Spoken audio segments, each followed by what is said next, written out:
La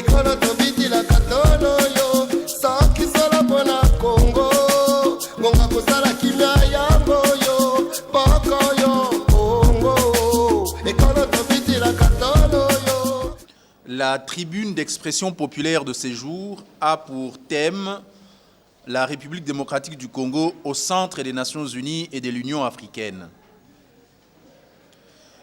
Elle est organisée par le Café juridique en collaboration avec l'Institut des stratégies pour le développement durable. Et pour commencer, nous allons donner la parole au professeur Taba qui va nous présenter brièvement l'Institut des stratégies pour le développement durable, ISDD. L'Institut des stratégies pour le développement durable, ISDD, est un observatoire des problèmes politiques, économiques et sociaux. C'est un centre prospectif social qui a développé plusieurs programmes d'éducation civique et électorale à travers les territoires nationaux. Depuis 2004, il a focalisé ses activités sur les volets du développement démocratique, l'éducation civique électorale, la gouvernance publique, le leadership féminin, et l'Institut a publié plusieurs manuels pour la promotion des vertus démocratiques. Il a des partenaires, comme vous autres, les cafés juridiques, mais il y a aussi les églises, les syndicats, le radio communautaire, à travers les colloques, les séminaires, les enquêtes, les publications, le forum citoyen, avec beaucoup de milliers de jeunes, de femmes. L'Institut essaie de travailler avec eux. Il a un programme post-électoral, parmi lesquels il y a le forum citoyen, comme aujourd'hui. On vous permet de discuter avec vos élus, avec les animateurs sociaux, avec les acteurs étatiques et non étatiques, comme aujourd'hui. Donc, cela va permettre évidemment d'accroître l'appropriation des processus électoraux, les processus démocratiques, la gouvernance publique et le contrôle des citoyens sur ces élus. Évidemment, dans le but du développement de notre pays. Donc, l'Institut a plusieurs partenaires, notamment la fondation allemande Hans Zadel, qui est son principal partenaire actuellement. Merci. Oui, j'ai fini. Donc, voilà en bref. Si vous avez besoin de contacter l'Institut, il y a un bureau. Le bureau, c'est à la fondation Hans Zadel, 57, l'avenue des Sénégalais à la Gombe. Donc, vous pouvez écrire. Il y a un site internet, isd@yahoo.fr. Donc, là aussi, vous pouvez contacter l'Institut si vous avez besoin d'informations. Merci bien, professeur. Nous travaillons ensemble à produire des émissions d'éducation civique populaire à l'intention des hommes ordinaires dans les diocèses, dans les milieux ruraux.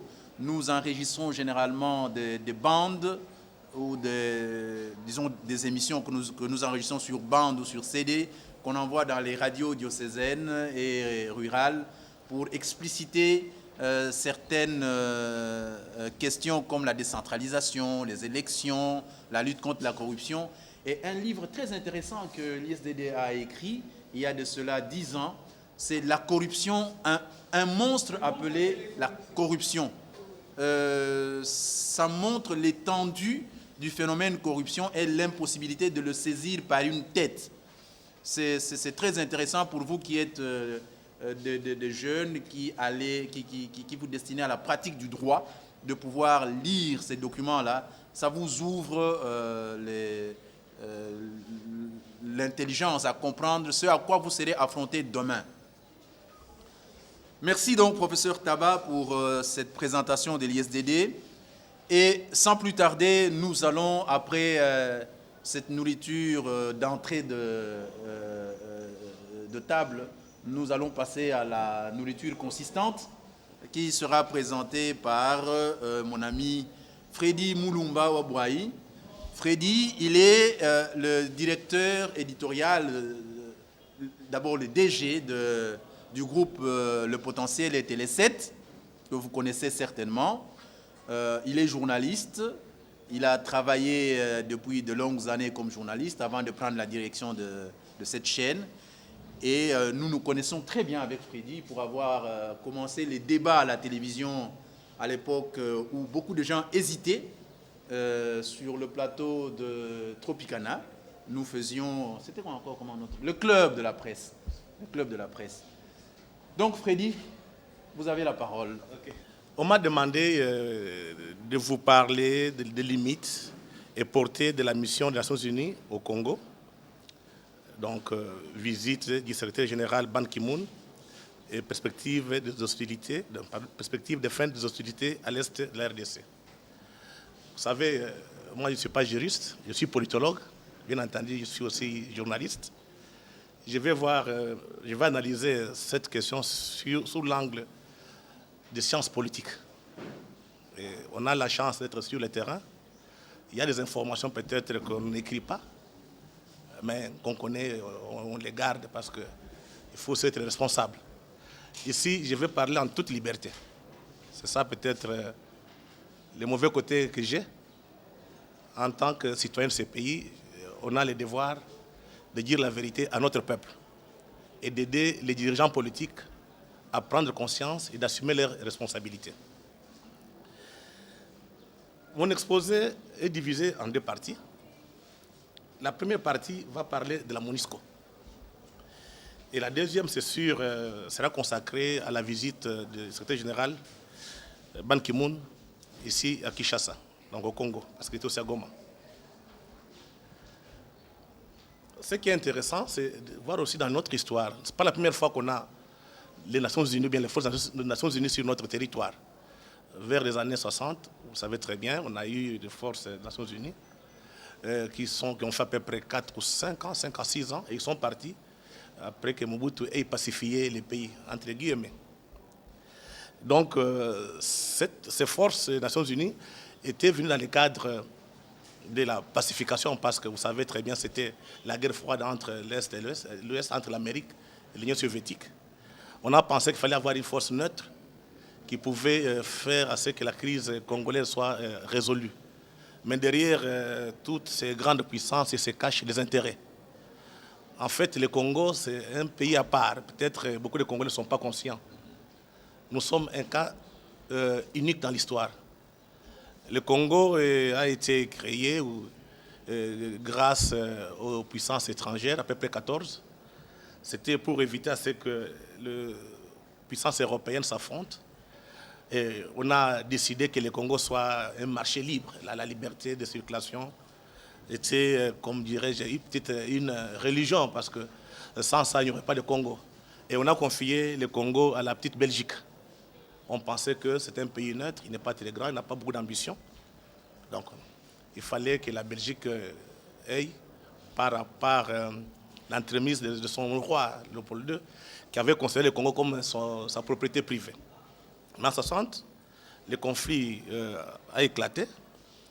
Comprenez, je ne suis pas historien, je ne peux pas entrer en profondeur. Les Congolais ne s'entendaient pas, bien entendu manipulés comme d'habitude par les puissances étrangères. L'Amérique n'a pas voulu assez que l'Union soviétique, donc le communisme, s'installe au Congo. D'habitude, ils sont passés par l'ONU pour mettre de l'ordre, c'est de la crise. Et vous savez très bien, pendant cette période, on a perdu notre Premier ministre, Lumumba, alors que l'ONU était sur place. Ça, c'est la dimension un peu historique. Mais ce qui est intéressant ici, c'est de voir la MONUSCO. Je pense que la MONUSCO, c'est vers,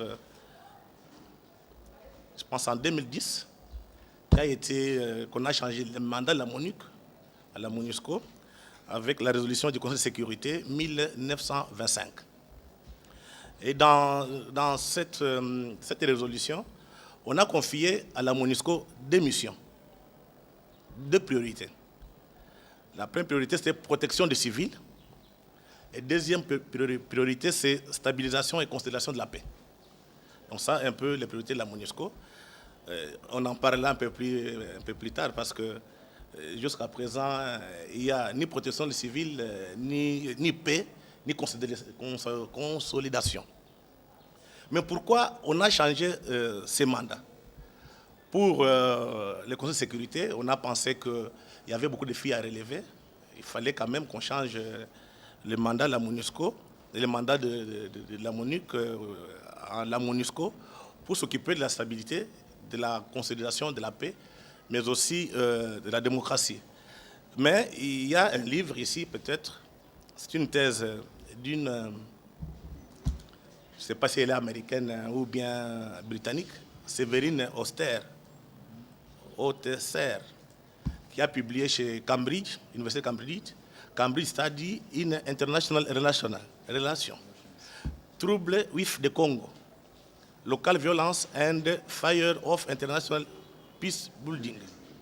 Donc, la dame qui a publié cet ouvrage a donné d'autres explications pourquoi on devrait changer la mission de la MONUC dans la MONUSCO. C'est parce qu'il y avait un échec.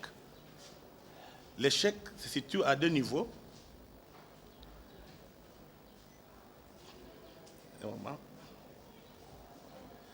Donc, la communauté internationale s'était fixé des objectifs, à savoir construire la paix et installer la démocratie au Congo. Ça n'a pas été le cas. Vous savez très bien ce qui s'est passé après les élections. Ça n'a pas été facile. On pensait qu'avec les élections, on allait installer la démocratie. Il y a eu l'affrontement entre les troupes de Mbemba et les troupes de Kabila. Et vous savez aussi qu'à l'est du pays, il y a des rebelles qui sont permanents, qui pillent et qui tuent, quelquefois au vu des troupes de l'ONU. Donc, les défis que le Conseil de sécurité avance sont en quelque sorte contredits par cette chercheur qui estime que si cet échec a eu lieu, c'est parce qu'il y a trop d'intérêts ici. Vous avez les intérêts américains, les intérêts belges, les intérêts sud-africains, allemands, les intérêts français et britanniques. Et tous ces intérêts s'affrontent chez nous. Ce qui fait que la MONUSCO ou bien l'ONU avait difficile à travailler. Et tous les gens qui travaillent là-bas, les personnels militaires, tout comme civils, ne travaillent pas pour les biens de l'ONU ou bien de la MONUSCO, de la MONUC. C'était pour les biens de leurs États. Il ne faut pas oublier que c'est truffé de renseignements. La plupart des gens que vous voyez ne font pas rapport au secrétaire général ou bien à l'envoyé spécial qui est ici actuel, c'est l'homme, l'Allemand, Régis qui parle, et il y a l'Allemand qui vient. Donc ils travaillent avec leurs États parce qu'ils veulent préserver leurs intérêts. D'où l'échec de la MONUC. Maintenant, en donnant l'occasion à la MONUSCO, je reviens moi au niveau de la MONUC, vous savez très bien, ils étaient là pour nous protéger. Et quand on fait les bilans aujourd'hui, ça fait 6 millions de morts, 2 millions de déplacés, 40 000 femmes violées. On s'interroge, à quoi c'est la MONUC ou bien la MONUSCO aujourd'hui? Et quand on voit ce que l'ONU, la MONUC a fait, je pense que la MONUSCO ne pourra pas réussir sa mission, celle de consolider la paix, celle de protéger les civils. Donc, ce qui se passe derrière tous ces discours, il faut que les Congolais tirent beaucoup d'attention. Qu'on ne soit pas très naïf. L'ONU ou bien la MONUSCO n'est pas là nécessairement pour nous. Elle est là pour les intérêts des pays qui financent. L'Amérique, c'est les grands financiers, je peux dire, de missions des Nations Unies au Congo. Est-ce que vous pensez que l'Amérique laissera facilement le secrétaire général faire ce qu'il veut? Pour preuve, vous allez vous rendre compte, si on fait les calculs, il y a eu beaucoup plus de secrétaires, donc des envoyés, les représentants spéciaux de secrétaire général, qui sont anglo-saxons, soit ils sont britanniques, soit ils sont américains. Ce n'est pas un fait du hasard. C'est pour contrôler la situation. Parce que l'Amérique ne peut pas s'engager officiellement. On sous-traite la question du Congo à travers la MONUSCO ou bien l'ONU. Maintenant, on s'interroge. Il y a 17 000 à peu près, 19 000 casques bleus qui sont ici. Mais on voit chaque jour Kunda, Pankunda, maintenant c'est qui est notre ami Makenga, qui fait danser, qui fait vibrer encore et le Congo, donc le gouvernement congolais et la MONUSCO. Pour preuve, vous avez vu à Goma, quand l'M23 est entré, a pris Goma, la MONUSCO a fui. Alors qu'il y avait quelques temps, ils disaient Goma ne tombera pas. Pourquoi on peut laisser l'M23 de Kunda faire ce travail? Ça prouve qu'au sein de la MONUSCO, il y a des contradictions. Je pense que ces contradictions, vous allez les voir avec l'arrivée du président, donc le secrétaire général de Ban Ki-moon, qui était ici, en visite, ses déclarations. On a dit qu'on va mettre en place une brigade d'intervention pour mettre de l'ordre à l'est du pays. Et dans la résolution de 2098 du Conseil de sécurité, le M23, c'est une force négative. Mais curieusement, l'ONU, avec tout ce qu'elle a comme force sur le terrain, ne parvient pas à endiguer cette force négative qui est le M23. Mais il y a aussi d'autres forces, d'autres rebelles qu'il faut mettre un peu hors d'état de nuire. Curieusement, on voit les discours du secrétaire général. Il dit qu'il est venu ici pour être avec le peuple congolais. On fera tout pour que les choses fonctionnent. Quand il change de camp, il est au Rwanda. Il ne parle ni de la force d'intervention, et des brigades d'intervention. Il ne parle ni de l'accord cadre. Donc on sent qu'il y a un problème. Nos amis de la MONUSCO ou bien de l'ONU ont peur d'attaquer les Rwandais en face. À Kinshasa, on pleure, mais on ignore que tout ça, c'est question de rapport de force. Je pense que ceux qui ont fait les relations internationales, ils savent très bien, en matière de relations internationales, ça dépend de force. Il n'y a pas de morale. La loi, c'est la loi du plus fort. L'Amérique impose sa loi. Donc c'est à nous de savoir qu'est-ce qu'on peut faire pour éviter à ce qu'on soit encore victime comme les années passées. Il y a Ban Ki-moon qui est d'accord qu'il faut que cette brigade soit installée, mais avec une mission très claire, une mission offensive, mettre l'ordre. Il y a son envoyé spécial, Mary Robinson, qui tient notre discours et dit non, ce sont des forces de prévention. Il y a un problème. Alors que dans la résolution 2098, c'était très clair, la mission de la brigade est offensive. Ce n'est pas préventive. Donc on sent qu'au sein, d'ailleurs, Mme Robinson, elle est britannique. Elle est irlandaise, je pense. Irlandaise, oui. Donc c'est tout ça, les anglo-saxons. Ce n'est pas par hasard qu'on l'a mis là-bas, sinon on pouvait mettre un Français ou bien une Française. Donc on sent qu'au sein de la MONUSCO, au sein des Nations Unies, il y a une division entre les grandes puissances. L'impression que nous avons sur le terrain est que les Rwandais sous-traitent les intérêts, les Rwandais et l'Ouganda sous-traitent les intérêts des grandes puissances en Afrique centrale. Donc la question du Congo ne sera pas résolue sans que la communauté internationale soit impliquée. Et nous pensons aussi que c'est la communauté internationale qui a la grande part des responsabilités dans ce qui nous arrive. Dernièrement, l'ambassadrice de la Suède, qui est ici, oui, il a dit la même chose. Il dit, mais la question congolaise, donc la brigade ne peut pas résoudre tous les problèmes. Donc il faut un dialogue entre le Congo et l'M23. Mais curieusement, M23, c'est une force négative. Elle est sur la liste des forces qu'on doit détruire. Comment les mêmes personnes qui viennent nous dire que M23, c'est une force négative, ils nous demandent d'aller négocier avec les rebelles? Il y a un problème quelque part là. Donc je pense qu'aujourd'hui, il faut que les Congolais prennent conscience. Nous sommes dans un monde où les intérêts priment d'abord, et surtout, cette crise économique qui fait que l'Occident est en difficulté. Et quand vous regardez dans l'histoire du Congo ou bien de l'Afrique, à chaque fois que la crise économique ou bien des mutations économiques se font donc en Europe ou bien en Amérique ou bien en Occident, nous payons les pots cassés. Les premières mutations, c'est ce que moi j'appelle la révolution commerciale. Qu'est-ce que ça donnait? Ça donnait l'esclavage, la traite négrière. Il y a eu une deuxième mutation, la révolution industrielle. Ça donnait quoi? La colonisation, on est colonisé sur notre propre territoire. Maintenant, nous sommes au niveau des troisième mutations, l'imitation de l'informatique, la révolution numérique. Vous savez, les Congolais ne produisent pas les téléphones, mais les matières premières qu'on utilise pour les téléphones, c'est tout au Congo, c'est le coltan.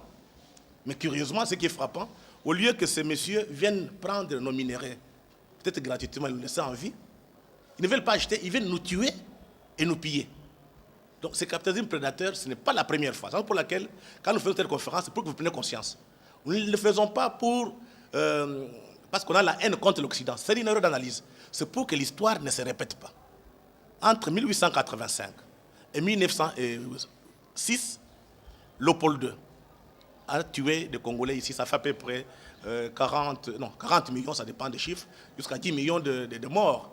On appelle l'Holocauste oublié. Et celui qui écrit, c'est un Américain, Adam Hochschild, qui est journaliste et sociologue. Et celui qui a révélé les atrocités de Léopold II au Congo, ce n'était pas les Congolais, c'était les Britanniques. Roger Casamance, qui était ici comme consul, et Edmond Morel, qui était journaliste. Donc je pense qu'aujourd'hui, nous avons les devoirs de savoir défendre nos intérêts. Il ne faudrait pas se gêner. Il ne faut pas se gêner. Et quand nous parlons, c'est pour que vous preniez conscience, vous êtes encore jeune, dans 10 ans, 20 ans, et quand vous serez au poste de responsabilité, que vous tirez les leçons du passé.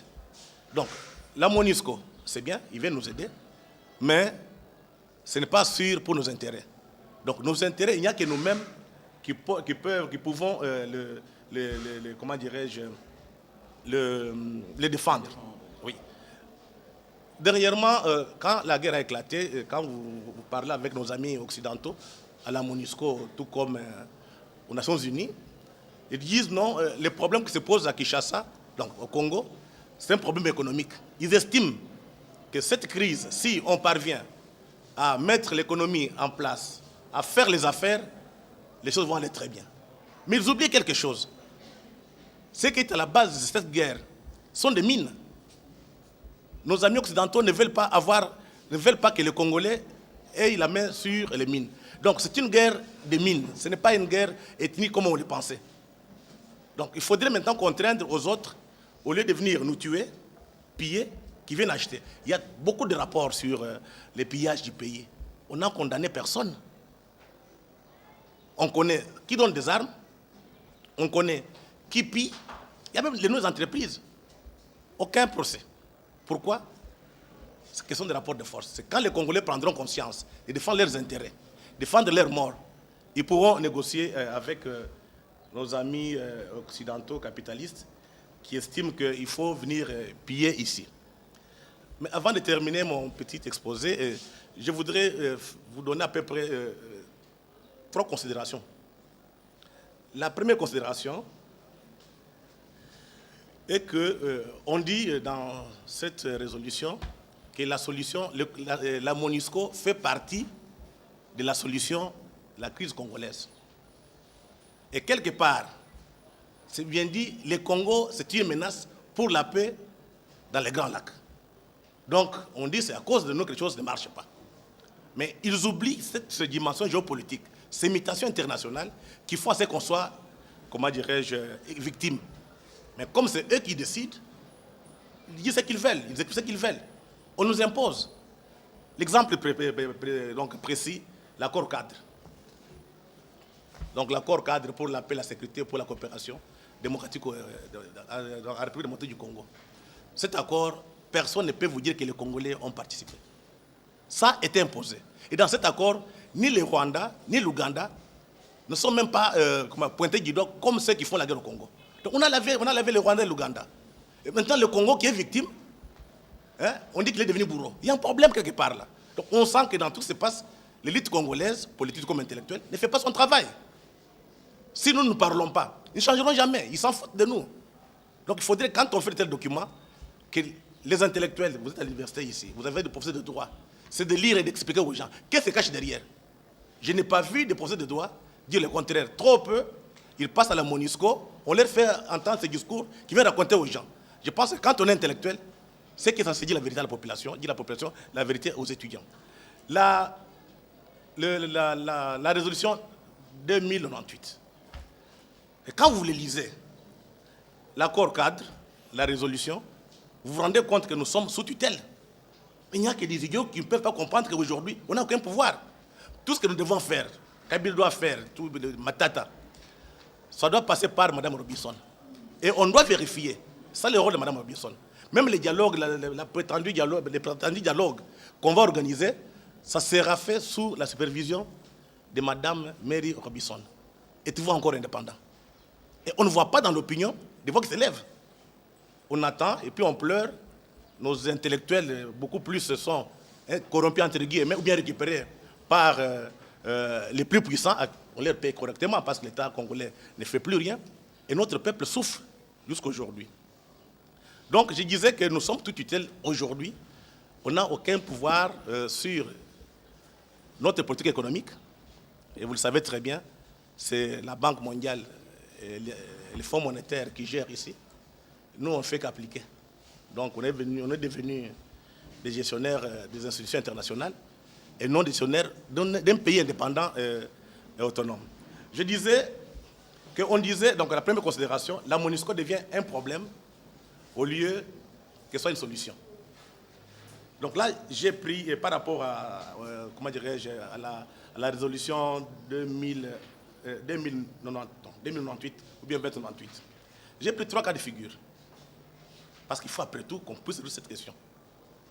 Premier cas de figure, la MONUSCO doit partir et laisser les Congolais et les Africains traiter les problèmes librement. Je prends un exemple, c'est le cas de l'Angola. Savimbi, quand l'ONU était en Angola, Savimbi était très fort, il y avait la guerre. Mais les jours où on a chassé l'ONU en Angola, on a mis la main sur Savimbi. Allez, en Angola, maintenant, tout marche bien. L'Angola est construite, même quand vous partez en Angola, vous ne saurez pas qu'il y avait guerre là-bas. C'est parce que l'élite est consciente, une élite qui s'est battue pour la liberté et l'indépendance. C'est qui est le contraire chez nous. Nous avons une élite de mercenaires. Deuxième cas de figure. La MONUSCO reste au Congo jusqu'à la fin des conflits armés. C'est ce qui est dit ici. Donc c'est la solution, fait partie de la solution à la crise congolaise. Mais ce qui est frappant, et que la MONUSCO, l'ONU, n'a jamais résolu un conflit dans le monde. Prenez les annales de l'histoire, nulle part. Mais là où il y a eu résolution de conflits, c'est en Yougoslavie et aussi du Soudan. C'est là où on peut parler qu'il y a un succès. Et résultat, la Yougoslavie a implosé, a disparu. Le Soudan a été scindé en deux, balkanisé, le sud et le nord. C'est là où l'ONU réussit pour faire disparaître les États. Mais ce qui serait intéressant ici, c'est de comprendre le sens de la déclaration de l'ancien sous-secrétaire d'État américain chargé des affaires africaines, M. Carrison.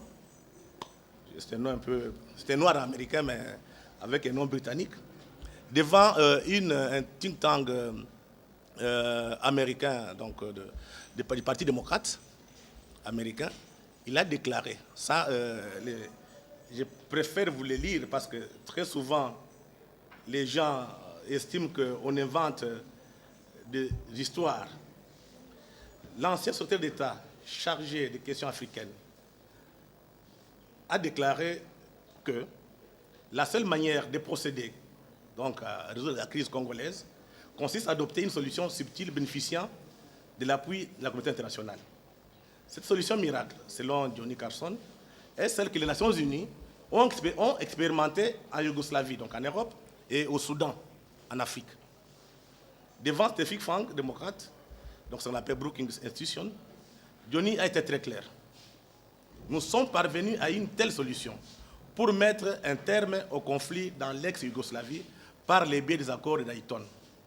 Nous avons réussi à mettre un terme à la longue guerre civile qu'est connue l'Afrique, le conflit du Soudan, grâce à l'accord de paix négocié par les membres de l'EGAD et appuyé par les États-Unis d'Amérique, la Norvège et la Grande-Bretagne. C'est très clair. Ce que l'ONU va faire ici, c'est faire imploser le Congo ou bien le balkaniser. S'ils vont faire encore longtemps. Troisième cas de figure, c'est là où que les Congolais, les élites congolaises, intellectuelles, tout comme politiques, doivent se préparer. Si demain, on va changer les mandats de la MONUSCO, parce que chaque année, 6 mois ou bien une année, on change, il faudrait que l'opinion congolaise, les intellectuels s'impliquent, pour qu'on sache maintenant qu'est-ce qu'il faut faire pour que notre voix soit entendue. Tout ce qui se passe ici, ce sont des officines, ce sont des lobbies, ce sont des multinationales qui imposent. L'ONU n'est pas une institution neutre. C'est une institution qui travaille pour les grandes puissances. J'ai parlé de la première considération. La MONUSCO devient un problème au lieu qu'il soit une solution, comme le prévoit la solution du Conseil de sécurité. Deuxième considération, c'est l'analyse qu'on fait de la reconstruction de l'État congolais. Il y a un problème ici. Je pense que pour les gens qui ont fait les sciences politiques, on ne peut pas reconstruire un État en lambeaux. Aujourd'hui, selon les politologues, l'État congolais n'existe pas sociologiquement. Mais pour les juristes, ça peut exister sur le papier. Mais en réalité, ça n'existe pas. Donc, il y a un ouvrage publié par deux professeurs américains, Crawford Young et Thomas Turner, The Rise and Decline of the United States. C'est publié en 1984 à l'Université de Wisconsin. Ils sont très clairs, l'État avait disparu du temps de Mobutu. Mobutu partant, il y a un vide. Mais le problème pour nous, ce n'est pas de reproduire les modèles de l'État imposés à l'extérieur. Et quand vous suivez tous les discours du monde occidental, tous les discours de l'ONU, dans les accords cadres, Conseil de sécurité, tout ça, c'est reproduire le modèle par les hauts. Un État qu'on va imposer. Donc là, c'est moi, j'ai dit, la faute est aux Congolais. Parce qu'on est tellement naïfs, nous pensons que tout étranger qui vient ici vient nous aider. Une erreur. Tout étranger qui vient ici vient faire les affaires. Pour preuve, il y en a qui étaient des casques bleus, qui étaient impliqués dans le trafic des minéraux, alors qu'ils étaient ici pour la paix. Donc il faudrait que les élites congolaises prennent leur destin en main. Troisième considération, c'est la fin. Très souvent, on oublie dans ce qui nous arrive cette dimension géopolitique, géostratégique, géoéconomique. Le monde occidental vient de perdre les monopoles. Il y a des mutations économiques très importantes. Le monde est en train de basculer de l'Occident vers l'Orient, donc vers l'Asie, la Chine et l'Inde. Donc tout le monde se prépare pour être dans le combat. Comment ces élites ou bien comment les États vont fonctionner. Mais en Afrique, on ne fait que pleurer, on ne veut pas s'organiser. Nos élites sont corrompues ou bien récupérées par les capitalistes parce qu'ils sont mieux payés que ceux qui ne sont pas dans la situation internationale. Et on oublie cette dimension. Donc ce qui nous arrive, et ça, il ne faut pas donner la responsabilité seulement aux hommes politiques. Quand Clinton, avec nos amis capitalistes, ont décidé de faire la guerre au Congo ou bien au Zaïre, ils n'ont pas demandé aux Congolais. Dans la géopolitique américaine, ça il faut que vous le sachiez, le Congo n'est plus un élément important. C'est ainsi qu'on donne beaucoup d'importance au Rwanda, à l'Ouganda. Regardez tout ce qu'on fait ce qu'on donne comme résolution, donc les rapports de l'ONU, on cible les Rwandais. À la fin, ça ne donne pas, ça n'aboutit pas à une sanction. Mais chose grave, les Rwandais qui étaient indexés dans les rapports des Nations Unies est devenu membre du comité permanent des Nations Unies. Avec l'accord de qui? De l'Amérique, de la Grande-Bretagne. Et qui ont fait pression sur nos dirigeants ici, en Afrique, pour qu'ils acceptent. Tout ça dans leur vision, comment ils vont gérer le monde demain. Parce que la peur est que la Chine prenne la tête de l'économie. Je pense que l'Occident et l'Amérique va suivre. Donc ça sera en quelque sorte dominé. Ils ne veulent pas être dominés. Et comme nous sommes dans un monde qui est difficile, qui est un monde des intérêts, chacun se bat. Et dans ce combat de fauves, il n'y a que l'Afrique qui perd, parce que vous vous rendrez compte qu'il n'y a que sur l'Afrique, en Afrique, mais aussi au Moyen-Orient, où il y a des guerres partout. Qui font ces guerres? C'est eux. D'abord, ils doivent vendre les armes. Et deuxièmement, piller les autres. Parce que sans guerre, l'Occident ne peut pas refaire son économie. Je pense qu'il faudrait qu'au niveau de Kinshasa, au niveau de l'université, que nous tous nous prenions conscience pour nous organiser. Ce qui nous arrive, ça sera pire que l'esclavage. Donc si demain, on décide à la MONUSCO, on décide à l'ONU, il faut qu'on sente que les élites congolaises, intellectuelles surtout, doivent être présents. Et il faudrait aussi que les élites congolaises, intellectuelles, mettent la main sur la presse. Ça, ce n'est pas une presse qu'on a ici. Ça, ce n'est pas une presse. C'est une presse de vendeurs des illusions. Et les jours où notre élite mettra la main sur la presse congolaise, médias, donc tous les médias, ce jour il y aura un changement.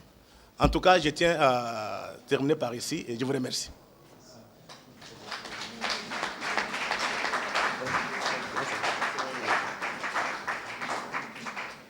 Tout en n'étant pas d'accord sur tout ce qu'il a dit, mais je dois le répéter. En bref, Freddy dit que le gros problème du pays, c'est d'abord le manque de leadership interne. Le Congo, de par son histoire, a été instrument des intérêts des étrangers, créé pour être la zone tampon entre les grandes puissances. Et je pense que ce qui s'est passé dans les années 1880 se passe aussi maintenant, parce qu'à la fin, Freddy a dit que le Rwanda et l'Ouganda sont plus intéressants pour l'Amérique, mais en vérité, ils ne le sont que parce qu'ils doivent gérer la RDC. Hein. C'est parce que la RDC n'a pas un leadership convenable qu'on pense que les pays voisins peuvent assumer ce leadership-là. Et c'est là que se pose le problème de la gouvernance, tout le problème lié à l'autorité de l'État dans notre pays. Je ne voudrais pas revenir sur les rappels de ce qu'a été l'émission, ou de ce qu'ont été les missions des Nations Unies. Je me l'interdis. Il faut seulement que vous sachiez ceci, mon ami Freddy, dans sa fougue de pouvoir libérer en vous l'énergie combattante, n'a pris que le volet qui est le plus sensible pour nous. Mais il faut savoir que tout de même, en 1960, l'ONUC, la mission l'opération des Nations Unies au Congo, a eu à travailler de 1960 à 1964 pour freiner, empêcher la sécession katangaise et même la sécession du Sud Kasaï. Et cette sécession ou ces sécessions ont été effectivement jugulées, mais ça a coûté la vie, non seulement au Premier ministre Lumumba, mais aussi au secrétaire général des Nations Unies. Il faut savoir place le professeur Mapuya Kanouk, qui devrait être avec nous. Alors, le professeur Mbata, vous allez prendre la conférence sur le cinquantenaire de l'Union africaine et la RD Congo. Quelle perspective de résolution des conflits en Afrique? Je voudrais remercier Freddy et Mulumba, que je connais bien, un ami, pour l'exposé inaugural qu'il a pu faire sur ce thème. Et en ce qui me concerne, je vais brièvement dire quelques mots sur les cinquantenaires de l'Union africaine et la RDC. Quelle perspective de résolution des conflits en Afrique? À titre personnel, j'ai eu la chance d'être à Addis Abeba pendant que se tenaient les réunions en marge du cinquantenaire de l'Union africaine et aussi me rendre compte des différents débats qui étaient tenus là-bas. Je crois, avant que je ne parle de l'Union africaine, et certaines choses que mon prédécesseur a dites méritent qu'on les souligne ou qu'on y revienne. C'est la place du Congo sur l'échiquier mondial. Et en ce qui concerne mon exposé, il faudra dire quelle est la place en fait du Congo sur l'échiquier panafricain. Et il a dit là des choses assez intéressantes lorsqu'il se réfère à Crawford-Young, à Turner, sur le constat qu'ils avaient fait du déclin de l'État au Congo. Mais en réalité, Crawford-Young et Turner, dans le livre de 84, c'est l'approfondissement de la pensée que le même Crawford-Young avait développé lors d'un séminaire de l'Association canadienne des études politiques en 1982 à Québec. Et lors de cette conférence, Crawford-Young, donc l'un des plus grands experts du Congo du côté des États-Unis, Crawford-Young posait la question « Zaïre, is there a state ?» C'était en 82. Est-ce qu'il y a un État au Zaïre? En 82 déjà. Et en 84, c'est finalement la conclusion. Il n'y a plus de questions à poser. C'est le déclin de l'État au Congo. Et c'est dans la même perspective qu'il faut placer les études comme celle de Kankwenda Mbaya, qui en 82 écrit un livre sur Zaïre, vers quelle destinée.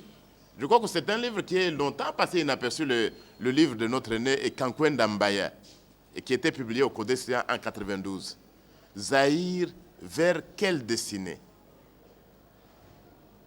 Donc on se trouve pratiquement dans cette perspective-là. Quelle est la place du Congo sur l'échiquier mondial et sur l'échiquier panafricain? Et Freddy a dit des choses importantes. Nous ne pesons pas tellement sur l'échiquier panafricain, sur l'échiquier mondial, et même pas sur l'échiquier panafricain, parce que je vais justement parler de l'Union africaine. La preuve, c'est laquelle? Lors du dernier sommet d'Addis Abeba, pendant que les grands enjeux se disputent au niveau continental, le Congo est terriblement absent dans les débats. Et notre délégation arrive la veille. Et notre chef de l'État arrive pendant que la plupart des chefs d'État sont africains, sont déjà arrivés à Addis, et les choses se discutent. Et parce que nous ne pesons pas, il faut mettre les deux échiquiers ensemble, l'échiquier mondial et l'échiquier panafricain. Quand le président du Congo, de la RDC, arrive à Addis Abeba, une décision venait d'être prise dans les coulisses par les chefs d'État et de gouvernement. Quelle est la décision?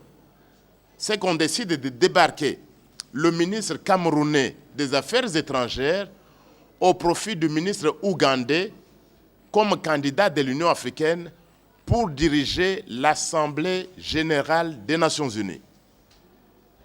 Donc, pendant qu'on se plaint encore du fait que c'est le Rwanda qui est au Conseil de sécurité, ne soyez pas surpris si demain, les jours qui viennent, l'Assemblée générale des Nations unies est dirigée par un Ougandais. C'est le jeu de la diplomatie. Vous n'êtes pas là, qu'est-ce que vous voulez qu'on fasse? Là un peu, je peux nuancer ce que Freddy disait. Vous n'êtes pas là, qu'est-ce qu'on veut qu'on fasse? C'est la même façon, de la même manière, le Rwanda avait obtenu le soutien de tous les autres pays africains pour être candidat de l'Afrique au Conseil de sécurité. Et les protestations de la Belgique n'y pouvaient rien. Même de la communauté internationale n'y pouvaient rien. Et même les Occidentaux, ils se disaient, mais écoutez, l'Afrique a déjà décidé. Donc le Rwanda avait déjà fait tout le travail pour être au Conseil de sécurité, rien ne pouvait changer.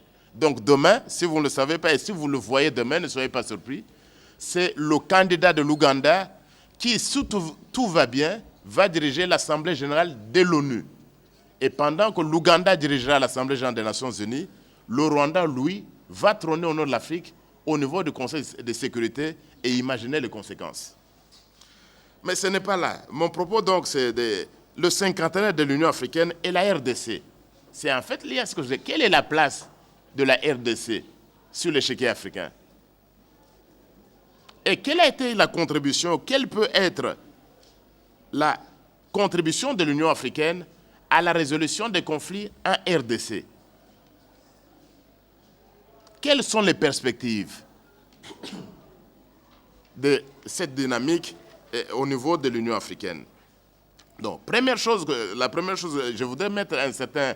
Je crois qu'on va donner, on aura un débat, je ne vais pas trop m'étendre. Première chose, c'est que l'Union africaine qui a succédé à l'organisation de l'unité africaine, a joué un grand rôle en Afrique.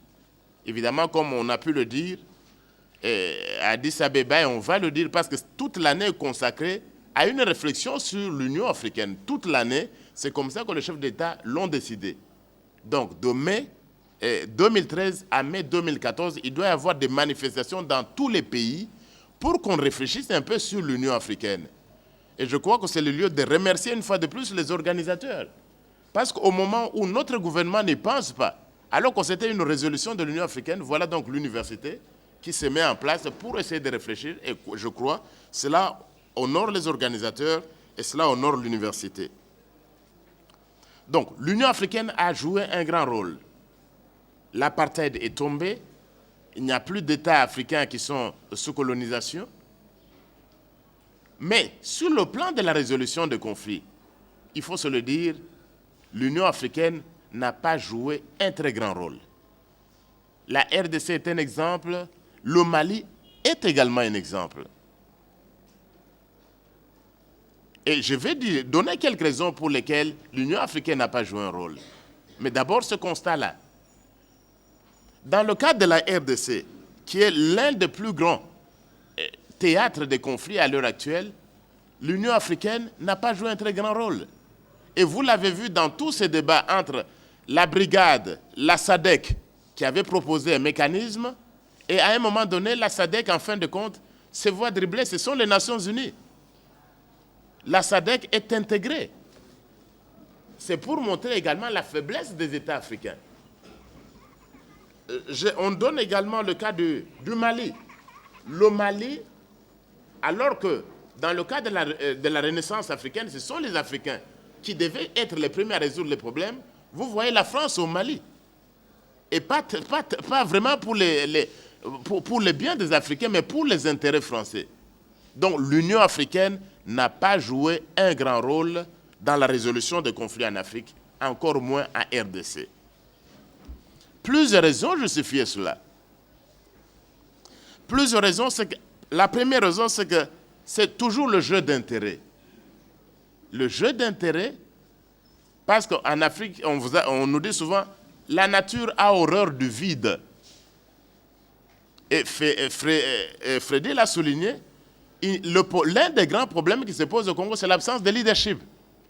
Comme la nature a horreur du vide, si la RDC ne peut pas assumer ce leadership, d'autres vont l'exercer. C'est pourquoi on soutient le Rwanda. Voilà pourquoi on soutient l'Ouganda. La nature a horreur du vide. Donc, et justement, au niveau de l'Union africaine, il y a des pays qui ont des intérêts sur la RDC. Et ces pays-là jouent un grand rôle sur le plan continental. Ils font des lobbying. Le Rwanda et l'Ouganda dans l'Est, ils jouent un grand lobbying.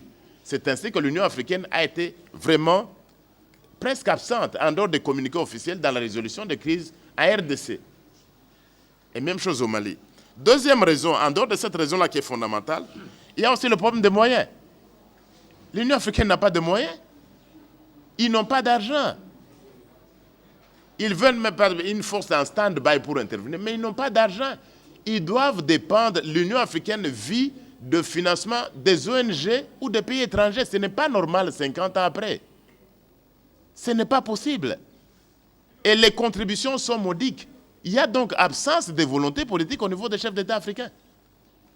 Beaucoup d'États brillent par les arriérés. Et c'est le président Obasanjo, l'ancien président du Nigeria, qui a proposé un mécanisme.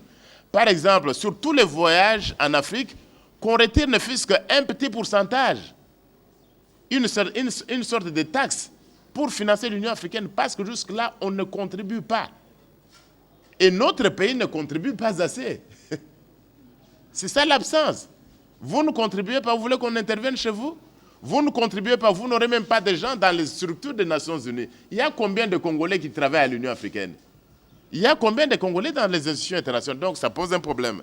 Donc il y a le problème des moyens, il y a le problème de volonté politique qui font que l'Union africaine n'a pas su jouer un rôle majeur dans la résolution des crises en Afrique, y compris à RDC. Il y a aussi le problème donc des conflits entre les responsables africains eux-mêmes. Ils se disputent le Congo un peu comme lors de la table ronde de la conférence de Berlin. On se dispute un peu le Congo parce qu'il y a vide. L'Afrique du Sud va vous dire, je veux babysitter. Je vais au Congo pour babysitter le Congolais. La Tanzanie veut également être là. L'Angola veut être là. On se dispute le Congo. Donc il y a aussi ces conflits internes, des raisons qui n'ont pas permis à l'Union africaine de jouer son rôle dans la résolution de conflits dans notre pays. Quelles sont les perspectives? Très rapidement.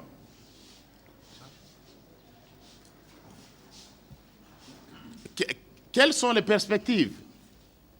Bon, les perspectives ne sont pas très favorables.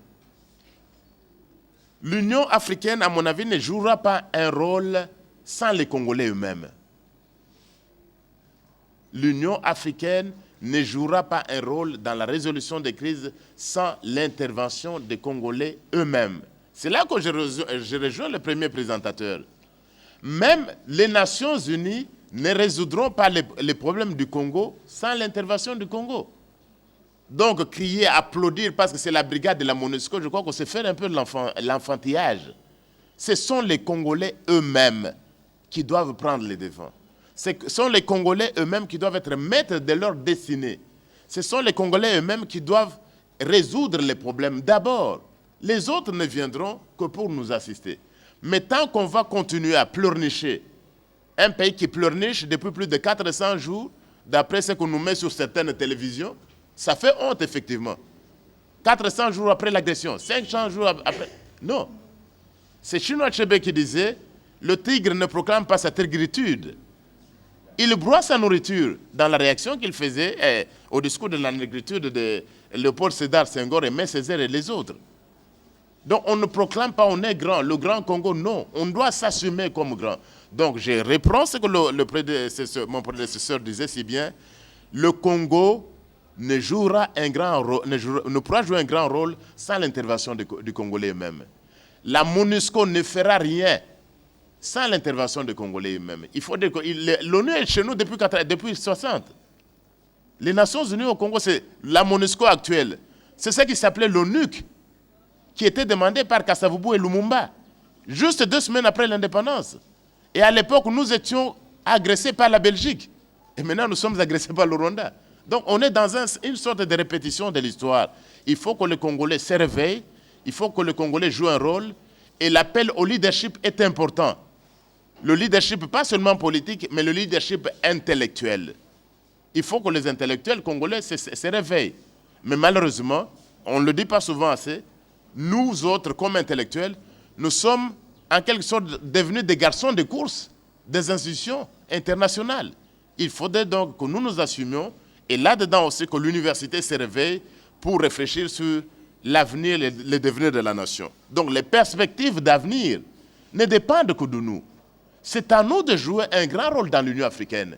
Pour que l'Union africaine joue un grand rôle dans la résolution des conflits au Congo, il faut que les Congolais eux-mêmes retournent.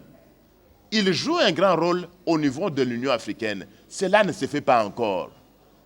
Les Congolais ne sont pas rentrés. Le géant se réveille. Et il va se réveiller quand? Lorsque les Congolais vont retourner réclamer leur rôle, qui est actuellement joué par c'est l'Afrique du Sud. Quand l'Afrique du Sud parle, on l'écoute. Quand c'est le Nigeria, on l'écoute. Maintenant même la Tanzanie, on l'écoute. Mais le Congo n'a pas de voix. On est devenu loufoque dans les relations internationales et la diplomatie ne se fait pas à la radio ou à la télévision. Ce ne sont pas les communiqués de presse ou les comptes rendus du gouvernement. Il faut donc jouer un rôle à ce niveau-là. Voilà donc, monsieur le modérateur, et quelques points que je voulais soulever. Le reste sera dans le débat. Merci. Merci bien, professeur.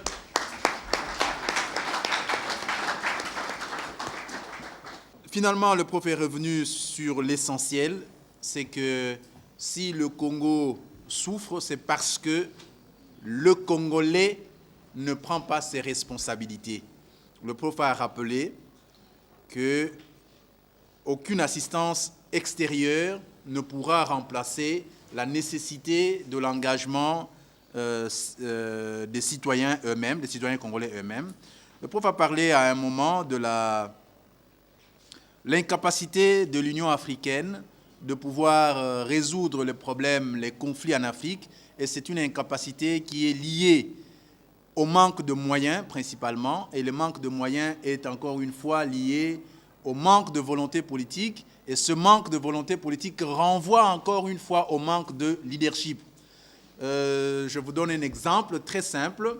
Dans le système des Nations Unies, quand on fait le budget de l'Organisation des Nations Unies, évidemment c'est reparti depuis très longtemps, on voit que les pays qui sont contributeurs, le plus important contributeur sont les pays qui ont des grandes économies, comme les États-Unis qui participent pratiquement à 22% du budget général des Nations Unies, suivi du Japon, de la Grande-Bretagne et de pays du nord de l'Europe. Et lorsque vous venez du côté de l'Afrique, je peux tester, si vous pouvez savoir combien que cela représente en termes de pourcentage, à combien nous participons, mais ce n'est pas ça l'objet d'aujourd'hui, c'est à 0,004%. C'est presque rien, parce que économiquement, les pays africains ne se tiennent pas encore, ils ne sont pas encore forts. Et je crois que cette force de l'économie en Afrique devrait partir de la République démocratique du Congo. Et tant que la République démocratique du Congo ploie sous une économie de pillage et de vautours, comment on dit ça, de prédation, voilà. Tant que le Congo ploie sous une économie de prédation, qu'on n'a pas réformé le système économique qu'on nous a imposé à partir de la colonisation, il ne sera pas possible que l'Afrique entière puisse avoir une économie forte. Voilà, d'apporter des contributions, mais surtout que vous puissiez tenir ces propos comme une forme d'instruction qui vous est donnée à vous, les jeunes, qui allez demain nous succéder. Merci, vous avez la parole, jeunes gens. Je suis étudiant à la faculté de droit. Ma question, c'est par rapport à ce que le deuxième intervenant venait d'aborder comme sujet. Je vais réfléchir un peu parce qu'il donne beaucoup d'importance aux Congolais et même pour la résolution des problèmes congolais. Alors, si un pays peut résoudre un problème, ça doit d'abord commencer à l'université. Mais, chose grave, dans notre université, on ne peut pas parler. Je peux donner un exemple.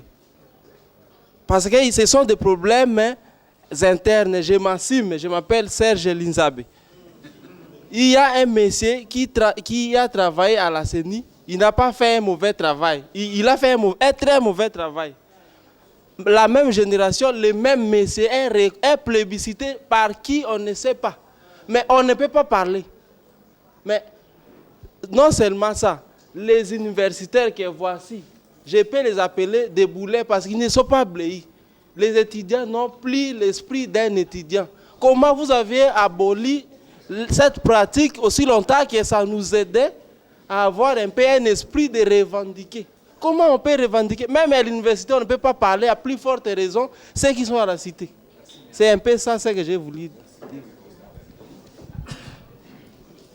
Merci. Moi, je m'appelle Milo Lonsenda, étudiant en deuxième année de droit. J'ai des petites questions. La première est dirigée vers M. Freddy Mulumba. À la conclusion de son intervention, il a demandé le départ de l'ONU, de la MONUSCO, en RDC. Alors, je voudrais qu'il puisse nous éclaircir sur la possibilité que nous aurons, après le départ de la MONUSCO au Congo, parce qu'avec un pays qui ne vit que des contributions, parce que le Congo, le budget congolais est plus fourni par les contributions de puissances étrangères, notamment occidentales. Alors, ce sont ces puissances-là qui sont derrière la MONUSCO, et la MONUSCO est là pour protéger les intérêts de ces pays occidentaux. Alors, comment, après les avoir chassés de notre pays, le pays va survivre encore. Parce qu'on dit que c'est la main qui donne qui dirige. Maintenant, vous les faites partir, ils ne vont pas vous donner encore. Comment sera-t-il le Congo de demain? Alors, ma deuxième question dirige à monsieur le professeur Mbata, qui est également mon professeur de droit constitutionnel. Vous avez dit que les conflits congolais doivent être résolus avec la contribution des Congolais eux-mêmes. Mais que faudra-t-il faire? Parce que nous savons que depuis l'accession du Congo à l'indépendance, c'est toujours les Nations Unies, c'est toujours l'ONU. Que faudra-t-il faire pour que les Congolais eux-mêmes se prennent en charge? Parce que nous avons cette intervention pour l'Afrique en général et pour le Congo en particulier, que le professeur a souligné que 2 semaines après l'indépendance, l'ONU est intervenue au Congo. Que faudra-t-il pour que les Congolais eux-mêmes se prennent en charge? Qu'est-ce qui nous manque? Merci. Merci pour la parole. Je me nomme Ige Kalunga. Je suis étudiant à la faculté de droit en première année de licence. Alors, je voudrais renchérir ce que mon prédécesseur venait de dire, parce que ma question est en rapport avec ce que M. Freddy Mulumba venait de dire sur le départ de la MONUSCO. Pour ne pas répéter ce que mon prédécesseur a dit, je voudrais savoir les mécanismes, parce que c'est sûr que les grandes puissances sont derrière tous ces problèmes qui se passent dans notre pays. Alors, je ne sais pas, qu'est-ce que vous proposez comme mécanisme qu'on pourrait justement mettre sur pied pour résoudre ces problèmes qui pourront survenir après le départ de la MONUSCO? Parce que les grandes puissances, après qu'elles ne vont plus se retrouver, elles vont se retourner contre nous. Alors, je ne sais pas, comme on dit, si vis pacem parabellum, que celui qui cherche la paix puisse préparer la guerre. Nous dépourvus de moyens, je ne sais pas comment on pourrait justement faire face à ces problèmes-là. Merci. Merci beaucoup. Moi, je suis l'étudiant Ienda Bofaya en première année de licence en droit. Je suis vraiment désolé. Laissez-moi vous dire comme ça parce que j'ai suivi vos différentes allocutions du début jusqu'à la fin de cette conférence. D'ailleurs, nous sommes toujours dans l'acheminement de cette conférence. Mais j'ai compris que vous ne faites que la relation de fait par rapport à ce qui se passe dans notre pays au sujet de l'insécurité à l'est du pays. Je pensais que le professeur Mbata pouvait, dans le point de perspective, pouvait peut-être toucher le fond sur le comment faire pour arriver à remédier le problème de la RDC. Fort malheureusement, j'ai compris qu'il a été un peu à vol d'oiseau par rapport à ce qu'on peut donner, à ce qu'on peut dégager comme remède pour que la situation du Congo soit remédiée. Vous êtes devant les jeunes étudiants que nous sommes.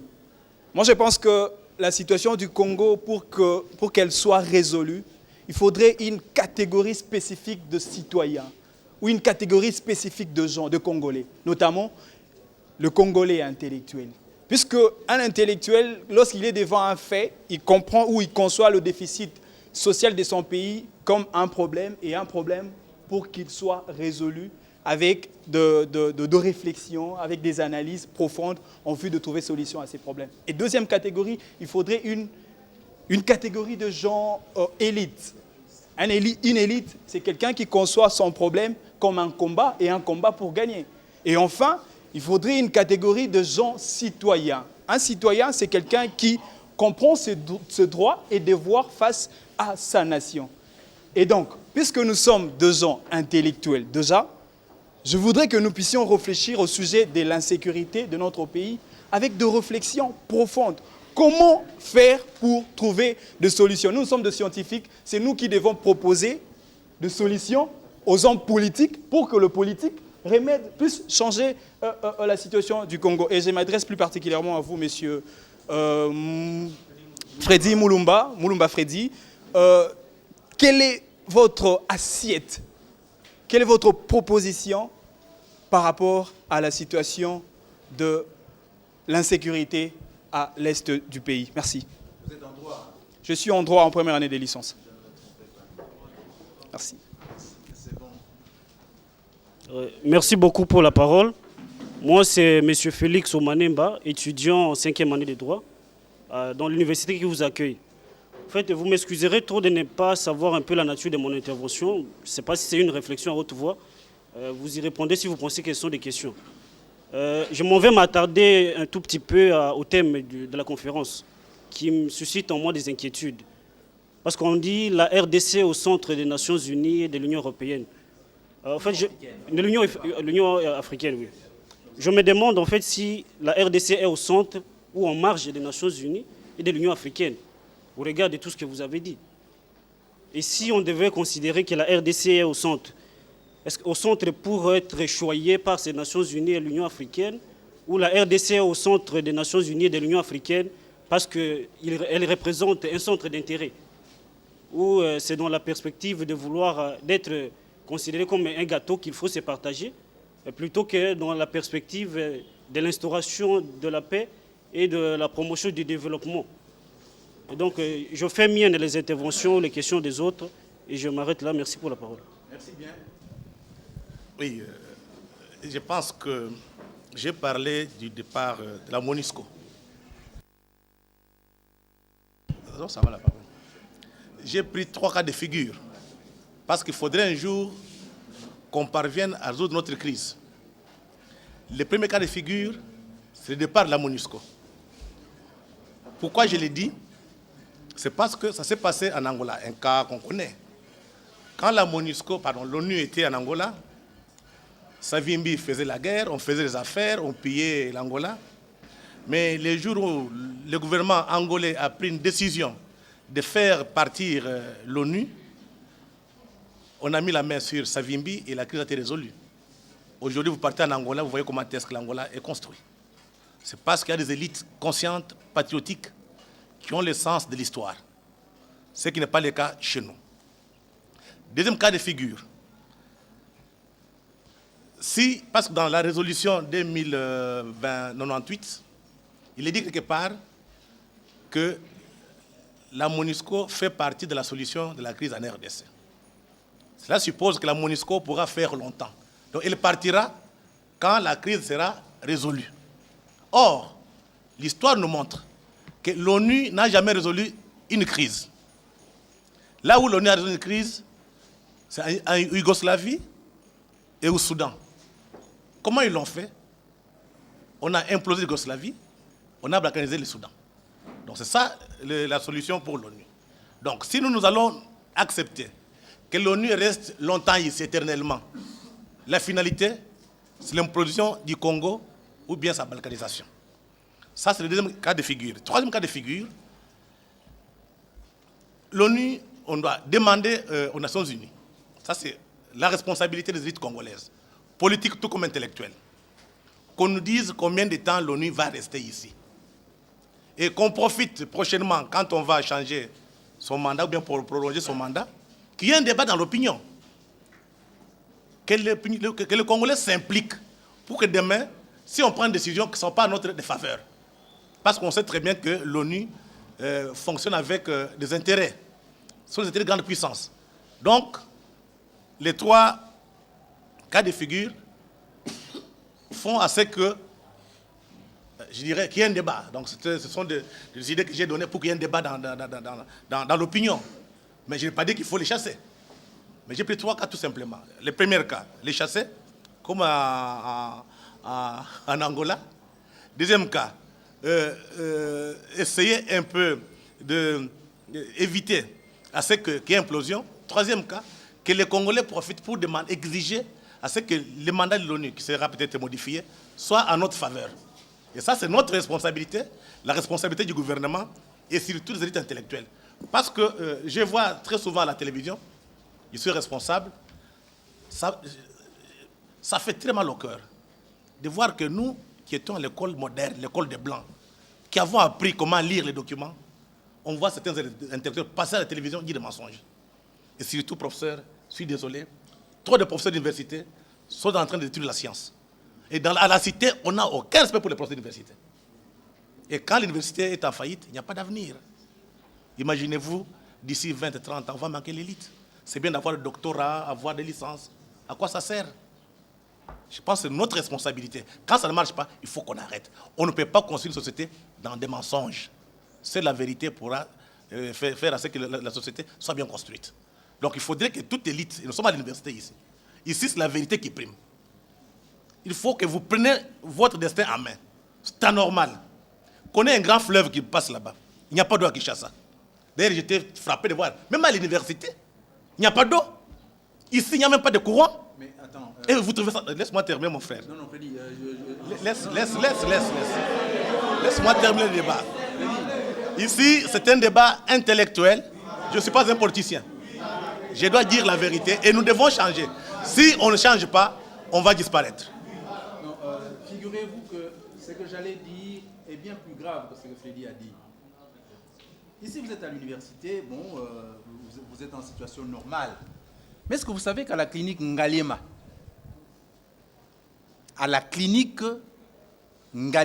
vous voyez le standing de la clinique Ngaliema, c'est la dernière institution médicale du pays. Après, naturellement, les cliniques universitaires où c'est bien la science. Mais celle-là, c'est la clinique la plus luxueuse du pays. Il n'y a pas d'eau. Ok, merci, Président. Vous demandez de remèdes à la crise. Moi, j'ai toujours pris les cas de M. Laurent Désiré Kabila. En venant ici, Kabila vous a dit « La guerre sera longue et populaire. Prenez-vous en charge. Ne pleurez plus. » Seule une organisation menée par des gens incompétents, des gens compétents avec des moyens peut faire changer la société. Ne pleurez pas. Il n'y a pas de miracle. Tirez les leçons des autres. Tirez les leçons de Hugo Chavez en Venezuela. Tirez les leçons de Mao. La Chine était là, humiliée, occupée. Les gens sont battus, sont debout aujourd'hui. Vous êtes humiliés, occupés, mais vous êtes contents dans cette situation. Il y a un problème. Donc nous devons remettre en cause notre façon de réfléchir, notre façon de penser. Quelle vision qu'on a de la vie? Pour manger, dormir, il y a un problème. À quoi c'est l'université? Pour chercher des petits postes en ville, avoir une voiture, avoir une petite maison? Non, il faudrait changer. Et si on ne change pas, on va disparaître. Merci beaucoup. Si on ne change pas, on va disparaître. C'est évident. Je remercie les étudiants qui ont posé des questions. Et la première, c'est l'étudiant Serge. J'étais surpris que Serge dise qu'on ne peut pas parler à l'université. Une université où on ne peut pas parler cesse d'être une université. C'est justement ici le lieu de parler. Quelqu'un qui ne peut pas parler, surtout défendre les valeurs dans sa société, il cesse même d'être intellectuel. Et je crois pour la plupart d'entre vous, vous savez que dans la tradition française, le mot même intellectuel, il est né vers le XVIIIe siècle, le XIXe siècle. C'est dans l'affaire qu'on a appelée affaire Dreyfus. Dans l'affaire Dreyfus, ce capitaine d'origine juive, français d'origine juive, qui avait été injustement condamné. On a vu alors des voix s'élever, des voix qui accusaient, qui plaidaient pour qu'on libère Dreyfus. Dreyfus était innocent. Il pouvait parler envers et contre tout pour défendre la vérité. C'est alors que le mot intellectuel est né dans la tradition française. C'est-à-dire quoi? L'intellectuel, c'est celui qui défend des valeurs. C'est celui qui défend les causes justes. C'est celui qui défend la vérité, même s'il y a le prix à payer pour cela. Si on ne peut pas faire cela, on cesse d'être intellectuel. Et malheureusement, je constate que nos universités tendent à produire plus de diplômés que des intellectuels. Donc je ne suis pas d'accord avec celui qui est venu après pour dire que les élites, nous avons des intellectuels. Non, nous avons très peu d'intellectuels. Nous avons beaucoup de porteurs de diplômes, diplôme de gradués, diplôme de licence, diplôme de doctorat, mais très peu d'intellectuels dans ce pays. C'est ça le comble. Donc, il le faut, l'université doit parler. L'universitaire doit intervenir. Bon, la bleusaille, on l'a interdite, mais moi j'ai été bleui dans tous les cas. Non seulement j'ai été bleui, mais à l'époque, j'ai subi des fermetures de l'université. En premier graduat, on réclame. Cette fois-là, c'était contre le MPR. Parce qu'on se disait, l'étudiant est au centre. On ferme l'université, on nous renvoie au village. On dit, mais ils vont mourir. On m'a dit, le temps passe, tout ça. Mais nous, on n'a pas tenu compte. On revient, on nous ferme encore, parce que la vérité n'a pas de prix. Et quand vous défendez la vérité, vous êtes sur la bonne voie. Prenez l'exemple de Mandela aujourd'hui. Les gens ne savent pas. C'est près d'un siècle de vie. Quelle est la leçon qu'on tire de Mandela comme intellectuel? Et Mandela a étudié aussi dans la deuxième université dans laquelle j'enseigne, c'est l'Université d'Afrique du Sud. C'est-à-dire Mandela, quand on a défendu la vérité comme Mandela, je disais à mes étudiants, Dieu oublie même le nombre, votre âge. Il n'est pas mort. Tous ceux-là qui ont défendu, qui ont couru derrière l'argent, derrière le pouvoir, ils sont morts. Mais ce monsieur, il est encore là. Il peut disparaître demain, mais il aura déjà fait un siècle. Donc, c'est le rôle éminemment positif que l'intellectuel doit jouer et l'étudiant doit parler. L'étudiant doit s'exprimer et je suis heureux qu'une conférence comme celle-ci réunisse beaucoup d'étudiants. Parce que si on ne réfléchit plus à l'université, il n'y a plus d'université. Et nous devons produire une société des savants, une société des gens qui réfléchissent. Parce que si on ne réfléchit pas, j'ajouterai à ce que Freddy a dit, si on ne réfléchit pas, on disparaît. Et vous pouvez le prendre aussi même de René Descartes, lorsqu'il dit « cogito ergo sum ». Je pense donc je suis. Tu ne penses pas donc tu n'existes pas. Il faut faire l'inverse. Une société où il n'y a pas beaucoup de gens qui pensent, ce n'est pas une société qui existe. Donc voilà le commentaire que je voulais faire au sujet de ce que le premier étudiant a dit. Ça se lie à ce que Boffaï a dit. Il était un peu désolé qu'on n'ait pas parlé des remèdes, mais à la fin de compte, sa question était destinée à Freddy qui a répondu. Bon, il n'y a pas question d'être désolé. Les remèdes sont l'adéquat sur lesquels on parle dans un milieu universitaire. Nous ne parlons pas ici des politiciens. Nous ne sommes pas des politiciens. C'est-à-dire, et Freddy l'a dit, c'est le leadership. Et le leadership d'abord intellectuel. S'il n'y a pas de leadership intellectuel, il n'y a rien du tout. Et si je voudrais aller plus loin, ce leadership doit s'exercer au niveau de la nation. Et c'est Freddy qui nous interpellait en regardant de mon côté, dit, ce sont d'abord les professeurs. Et il regardait vers moi. Ce sont les professeurs qui sont responsables. Mais j'assume. Je dois reconnaître que la plupart d'entre nous ont failli. Là où il fallait prêcher la vérité, on a trouvé des professeurs d'université devenir des garçons de course. Et on se retrouve là dans ce que Freddy lui-même cite dans l'une de ses publications que j'ai lues comme ça fait du temps. La responsabilité des intellectuels. Oui, quand il était encore à l'université en Belgique, la responsabilité des intellectuels. Mais quand l'universitaire se met au service du ventre, la politique du ventre, tout est foutu. Mais parce que nous prêchons la même chose, si vous nous trouvons nous, si vous le trouvez Freddy, ou nous qui prêchons ce message, nous faisons de la politique du ventre, chers amis, n'hésitez pas à nous le dire. Dites-nous, mais monsieur le professeur, on ne vous reconnaît pas. Monsieur Freddy, on ne vous reconnaît pas. Nous avons une responsabilité vis-à-vis de la société. Un professeur d'université qui commence à aller dans les antivaleurs, il cesse d'être professeur d'université. Il ne devient qu'il a un diplôme, mais il cesse même d'être un intellectuel. Donc ça nous interpelle et ça nous permet de nous remettre en question.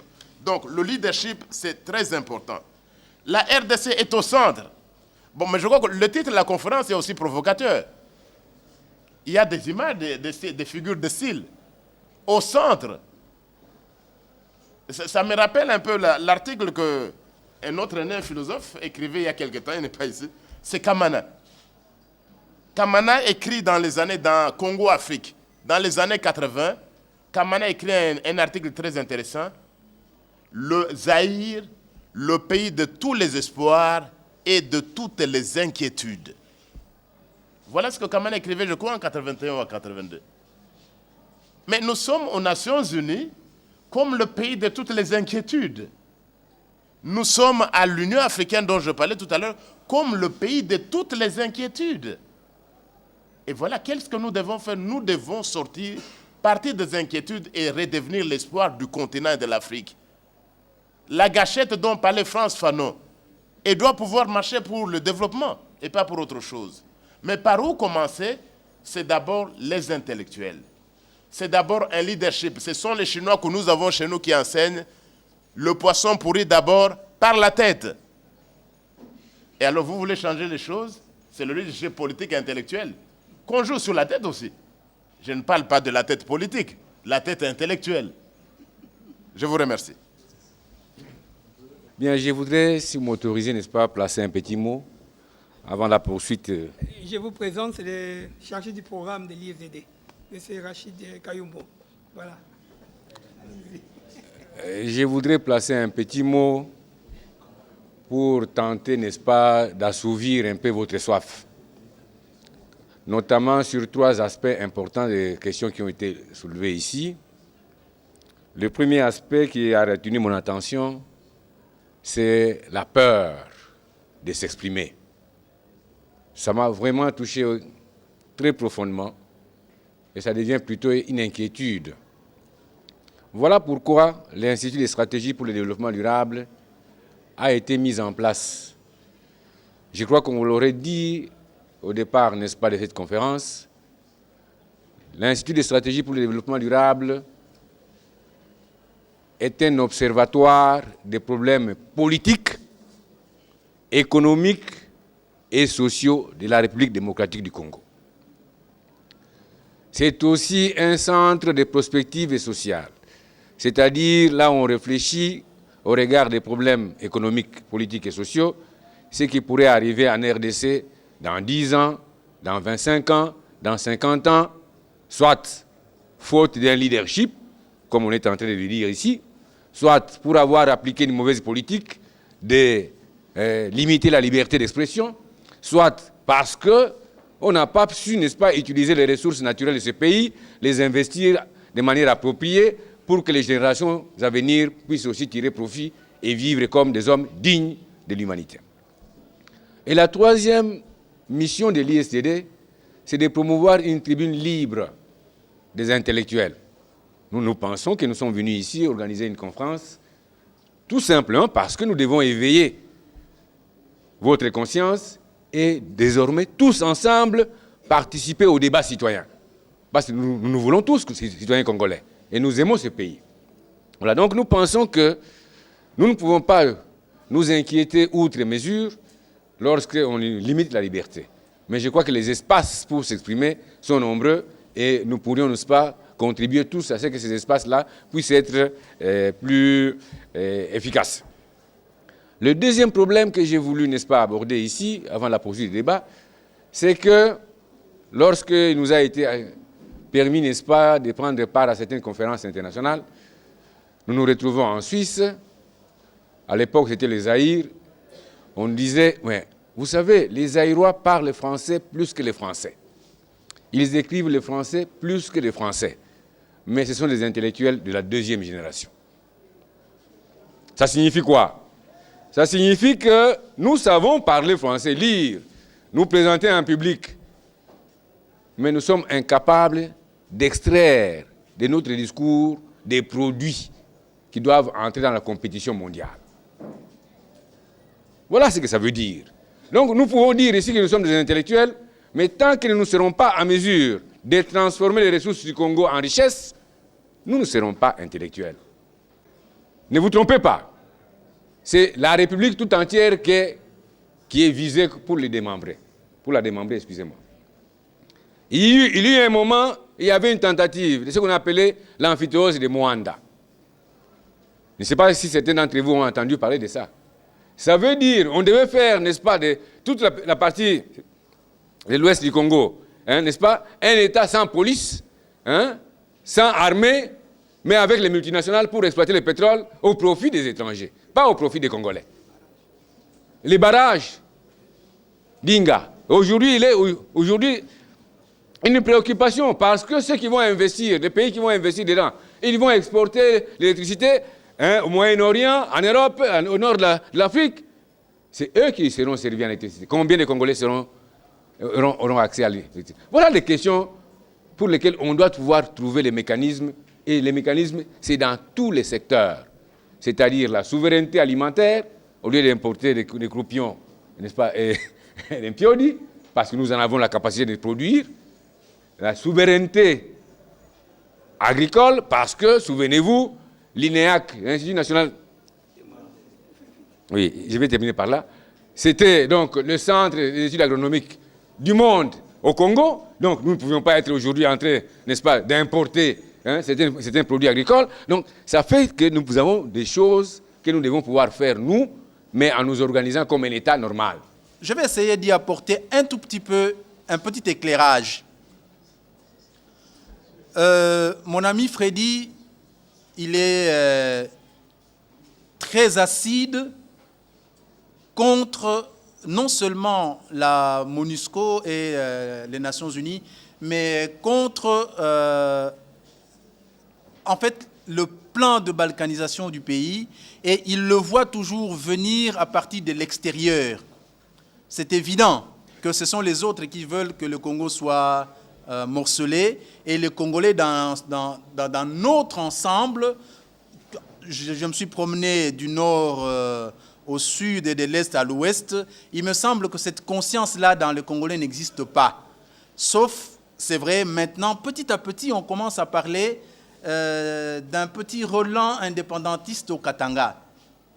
Mais faisons très attention, ce sont des épiphénomènes que l'on peut exploiter après. Mais dans l'ensemble, l'esprit des Congolais, c'est de demeurer unis. Alors, pourquoi est-ce qu'on a eu cette intervention des Nations Unies? Je me rappelle à l'époque où je suis responsable des commissions justice et paix de l'Église catholique dans les années 90. Lorsqu'éclate la guerre, la deuxième partie, d'abord quand éclate la première, celle de la, comment on appelait ça, la guerre de libération avec Nzé Laurent Désiré Kabila, la conférence épiscopale a dit le changement que nous avons attendu depuis les années 80 est arrivé par un pis-aller. Vous savez ce que c'est qu'un pis-aller? C'est, bon, on n'a pas pu trouver mieux, on fait quand même avec la guerre. Pour nous, Église, il n'était pas question que le changement vienne par la guerre, parce que nous savons que non seulement la guerre participe à commettre des péchés sur l'être humain en tuant, mais la guerre entraîne toujours la guerre. Toujours. Et on ne voulait pas de cette voie-là. C'est pour ça que l'Église fait un effort pour les commissions de justice et paix pour que ça apprenne autre chose que la guerre. Mais après 1997, lorsque Mobutu part, que le conflit réapparaît au niveau de l'AFDEL, les belligérants sont dans l'incapacité de s'entendre. Suivez-moi bien. C'est à cause de cela que nous, particulièrement, dans nos groupes, nous avons demandé qu'il y ait une intervention des Nations Unies afin que les Nations Unies viennent mettre ensemble ces gens qui ne veulent pas s'entendre. Rappelez-vous, chers gens, qu'entre 1999 et 2004, le pays est divisé en 4. Une partie RCD, une partie MLC, une partie gouvernement légal de Kinshasa et une partie RCD, comment on appelait les trucs? Pardon? Oui, voilà, c'est ça, du côté de Beni Mboussa, qui était le petit patron. Chacun des responsables de ces mouvements était devenu comme un petit président de la République et ils administraient ces portions de terre comme étant des États presque autonomes. Moi, je suis un homme libre. Peut-être tu as des engagements. Ah, donc c'est différent. Nous parlons ce que nous voyons. Et je pense qu'on a les devoirs, pour que l'histoire ne puisse pas nous condamner, d'éclairer notre peuple. C'est notre travail. Vous savez, j'étais avec Kamana. La première fois que j'ai rencontré Abafoussam au Cameroun, il m'a présenté pour la première fois le professeur Eboussi Boulaga. Je pense que c'est un grand penseur africain. Eboussi me pose la question, il me dit, mais vous, Congolais, on ne vous comprend pas. Il y a 40 ans, l'ONU était chez vous. Aujourd'hui, l'ONU revient. Qu'est-ce qui se passe? Ça prouve que dans ces pays, on n'a pas une élite. Parce qu'on pouvait régler ces problèmes sans que l'ONU arrive. Or, l'ONU n'est pas neutre. Mon frère président Ibanda, il y a ces documents, hein, c'est un livre. ONU, droit pour tous ou la loi du plus fort. Je ne pense pas que la MONUSCO, tout comme l'ONU, soit ici pour nous. Et je profite pour répondre à la question de notre monsieur qui disait que l'ONU partait. J'ai pris 3 cas de figure. Je dis que la MONUSCO devient un problème pour le Congo. Ce n'est pas une solution. Qu'est-ce qu'on peut faire? Parce que maintenant la MONUSCO pose problème pour nous. Il y a 3 cas de figure. Le premier cas, l'ONU part. Il doit partir. J'ai pris le cas de l'Angola. C'est quand on a chassé l'ONU de l'Angola que l'Angola a eu la paix. Mais pourquoi l'Angola a chassé? Parce qu'en Angola, il y a des hommes, il y a des patriotes, il y a des intellectuels, il y a des gens fiers, ce qui n'est pas le cas chez nous. Deuxième cas de figure que j'ai pris, et ça selon la résolution 2098 du Conseil de sécurité, on dit l'ONU est la solution à la crise congolaise, mais l'ONU partira le jour où la crise va terminer. Je prends l'exemple dans l'histoire de l'humanité. L'ONU n'a jamais réglé une crise. Vous parlez de la Palestine, il est toujours là. Le Maroc, vous parlez encore du côté de la Corée du Sud. L'ONU est toujours là, on n'a jamais résolu les crises.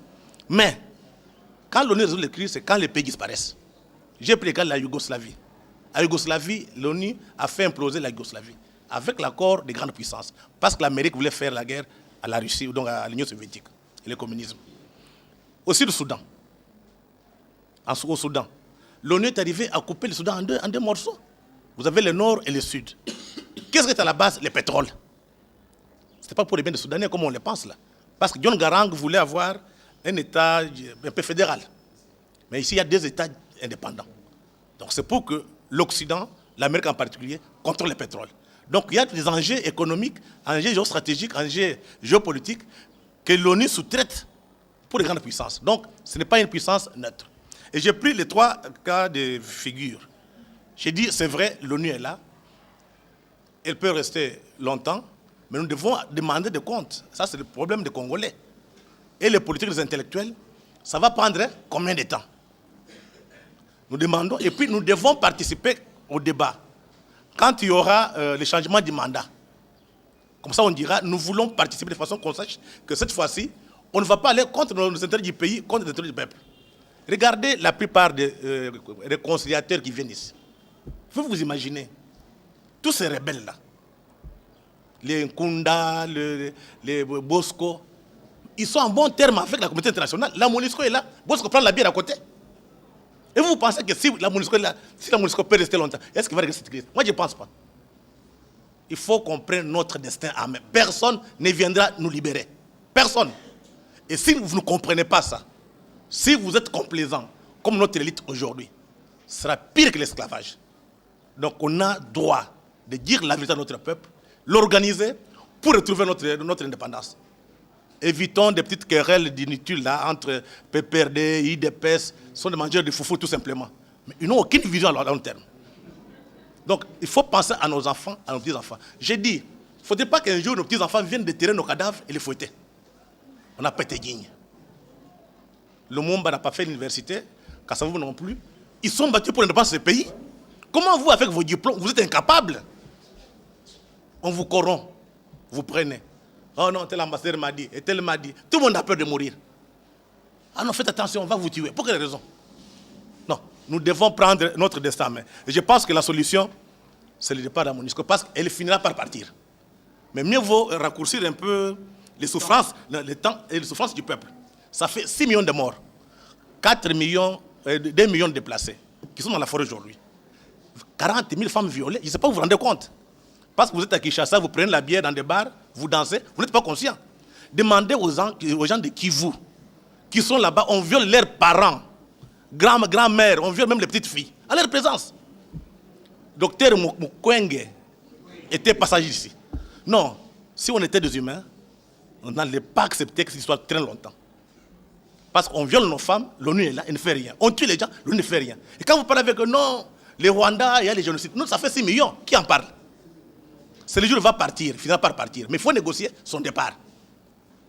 Que les Congolais, même s'ils vont se tabasser, mais ils ne vont pas faire 6 millions de morts. Je pense qu'on va régler ce problème entre nous. Nous sommes dans un monde où il n'y a que des rapports de force. On est tellement naïf, quelquefois inconscient, et on estime que tout celui qui vient chez nous vient nous aider.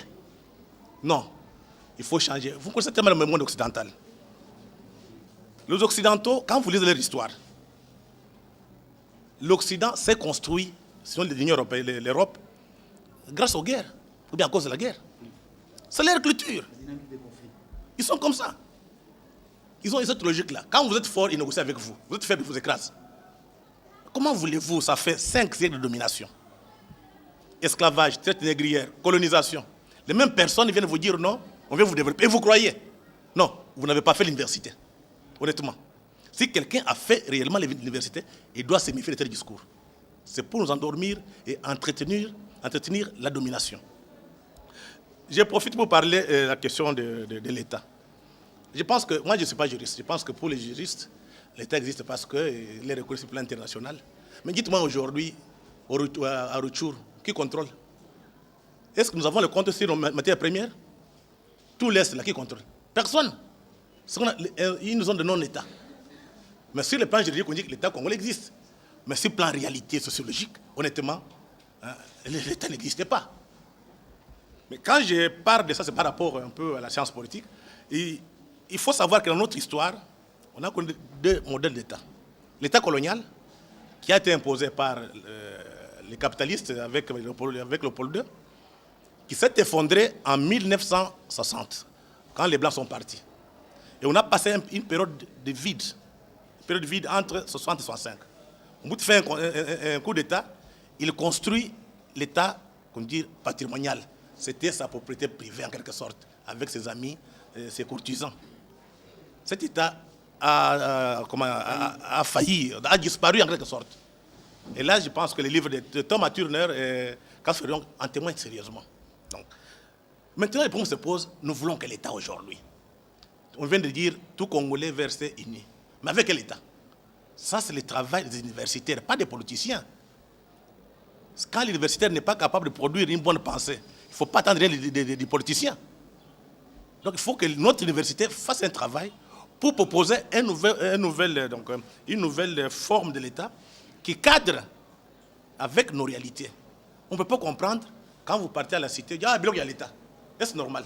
Mais va en Europe, en Belgique, on ne dirait pas qu'il y a l'État. Ils pensent que c'est les biens communs. Donc il y a un problème aussi sur le plan imaginaire. L'État apparaît comme un instrument de domination, un instrument de prédation, donc un instrument venant d'ailleurs. Il faut renverser la pyramide.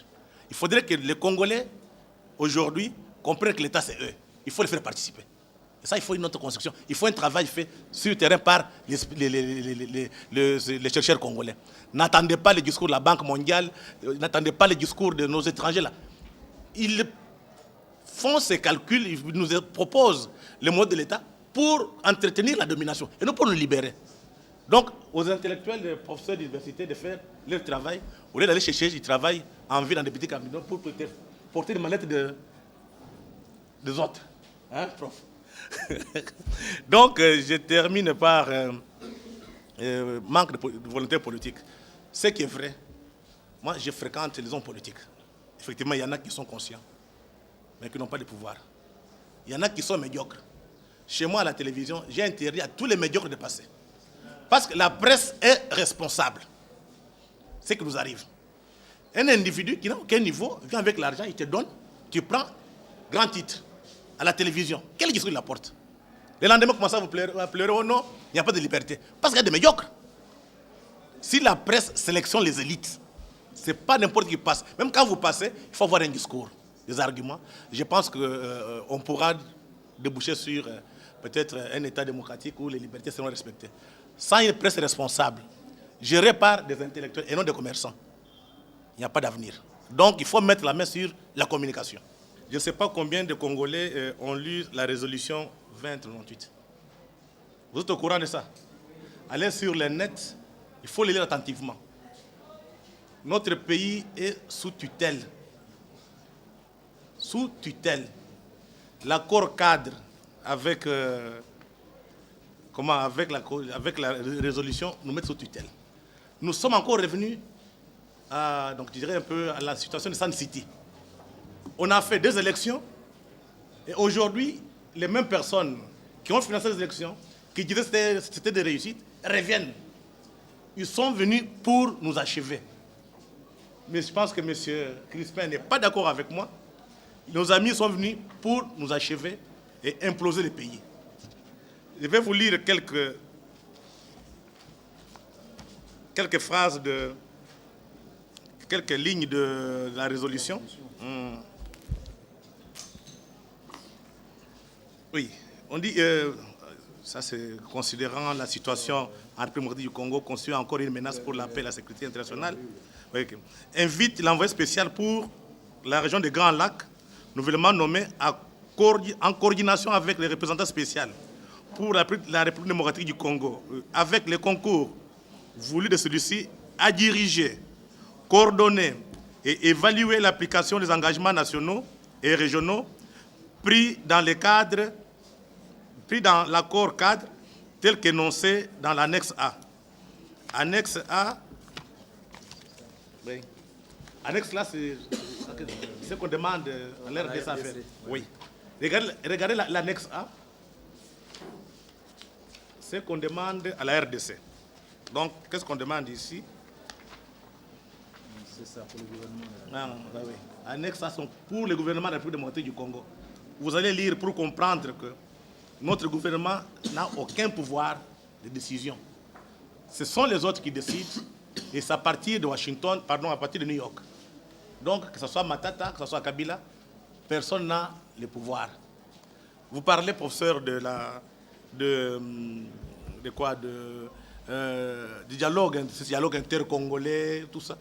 C'est Mme Mary Robinson qui doit organiser les Congolais. C'est prévu ici. C'est prévu. Mais le drame est qu'on ne fait pas un effort pour lire. Prenez le temps d'aller sur Internet, tout est dedans. Lisez. Comme ça, vous avez des arguments pour discuter avec nos amis occidentaux. Le drame est qu'on s'amène sans argument. Et après, ce qu'on dit, oh, les Congolais sont médiocres. Faites un effort, vous êtes à l'université, vous faites les droits, lisez ces documents. Vous comprendrez que notre pays est sous tutelle et ces 2 documents vont amener notre pays à la balkanisation. Ça peut prendre 20, 30 ans. Il y a un rapport de la CIA qui a été commenté par un spécialiste en matière. On a dit très clairement, les 15 prochaines années, donc de 1915 à 2015, 2030, le Congo sera instable. On vous dit comme ça que vous serez instable. On va faire comment? Et quand vous venez à Kinshasa, tout le monde se bat pour aller au dialogue, tout le monde se bat pour qu'on revoie le gouvernement, pour qu'on mange. Il y a un problème. Nous avons une élite de mercenaires. Il nous faut une élite patriotique qui travaille pour le pays et pour nos enfants. C'est à vous, les jeunes gens, de vous prendre en charge. N'attendez pas que vous vous organisez. La liberté a un prix. Si vous ne faites pas ça, je pense que beaucoup pensent aller dans des cabinets ministériels pour acheter des véhicules, manger et dormir. Mais il faut savoir, on est du mauvais côté de l'histoire. On va vous jeter tous dans l'oubli de l'histoire, dans la poubelle. Le monde n'a fait que 3 mois. C'est 3 mois seulement qu'il a fait. Et tout le monde en parle. Et Mouta a fait combien? 30 ans. Il est où? Il faut tirer des leçons. Merci.